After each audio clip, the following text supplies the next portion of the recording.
বা শূন্যৰ পৰা যাত্ৰা হৈ আজি এই যে আগত আপোনালোকৰ বহিছোঁ, এই দীঘলীয়া যাত্ৰাটোত বহুত ঘাত প্ৰতিঘাত, আশা নিৰাশা হেঁপাহ চব থাকে। তাৰপিছতে যিমান দূৰ গৈছোঁ অকল তোমালোকৰ মৰমত গৈছোঁ, আপোনালোকৰ মৰম স্নেহত গৈছোঁ।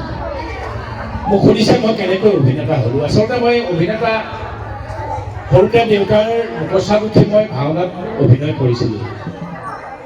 মোৰ দেউতা ভাল ভাওনাৰ অভিনেতা আছিল। আমি সত্ৰৰ মানুহ হয়, য'ত শংকৰদেৱ আৰু মাধৱদেৱৰ মিলন হৈছিল, ধোৱাহাট বেলগুৰি মণিকাঞ্চন সংযোগ য'ত হৈছিল, সেইখন সত্ৰৰে আমি হ'লোঁ বিশ্ব, তাতেই আমাৰ ডাঙৰ দীঘল হোৱা।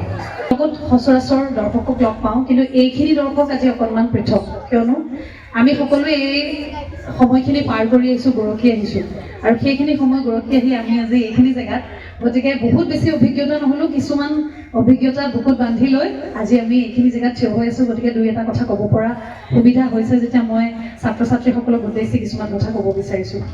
প্ৰথম কথা হ'ল, আজি এই অনুষ্ঠানত ইমান ধুনীয়া ধুনীয়া উপহাৰ দিয়াৰ বাবে বহুত বহুত বহুত বহুত ধন্যবাদ।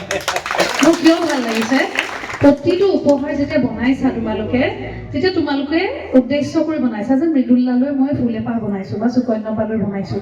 সেই বনাওঁতে আমাৰ প্ৰতি যিটো হেঁপাহ, সেই হেঁপাহে তোমালোকে যিকণ সময় আমাক দিছা আৰু তোমালোকৰ হাতৰ নিপুণ যি কাম সেয়া আগবঢ়াইছা, সেয়া খুব আচলতে প্ৰশংসনীয়। আৰু ছাৰে বোলে তোমালোকক কৈছিলে যে কিনা বস্তু দিয়াতকৈ এনেকৈ হাতেৰে বনাই দিয়া। ইয়াৰ পৰা তোমালোকৰ নিজৰ হাতৰ বিদ্যাও ভাল হ'ল, লগতে আমিও কিছু মৰম এনেধৰণে বুটলিবলৈ সক্ষম হ'লোঁ।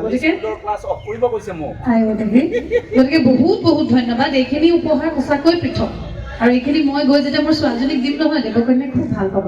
গতিকে মই তাইক দিম গোটেই উপহাৰ এইখিনি।